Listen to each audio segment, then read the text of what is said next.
Goedemiddag, het is 5 uur en welkom bij Joet. De Antillenflat is te vlug gebouwd en de balkons binnen zoende sterke bewapening in de flat onplakt.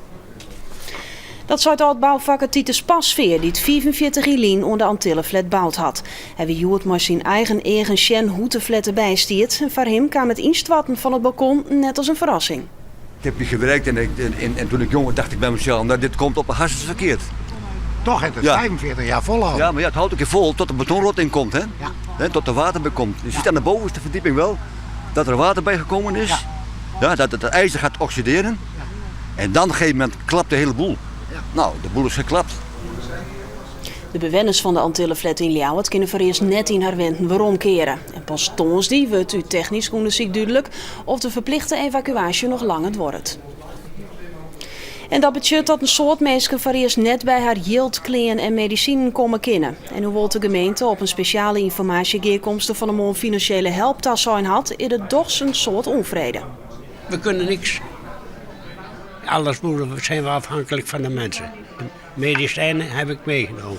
Nou, ik heb een heel gedeelte van de medicijnen heb ik vergeten door de haast. Ik ging naar de bar en ik bestelde een broodje en dat wordt niet vergoed. Werd mij verteld, onbeperkt fris, koffie en thee. En ik wou een biertje en dat mocht dus ook niet. Zo mogelijk kunnen morgen al enkele bewoners het heegnedige gwot uit haar huis heljen. Dat moet dan wel weer mooi een heegwerken gebeuren. Natuurorganisaties en boeren gaan akkoord sletten door het al gwossen in uw provincie. Van de 17.000 skieren gwossen die je brieden, maar toen 4 jaar nog maar de helft oorwezen.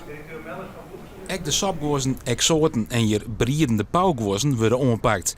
Destijds in dat gwossen die je winterdaags te gast binnen, maar restlitten worden.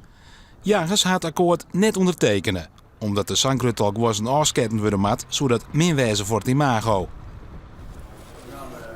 Saxofoniste Marieke van Diek van Wiekel had de Huygens-beurs gekregen. En dat is een van de meest prestigieuze beurzen van Nederland.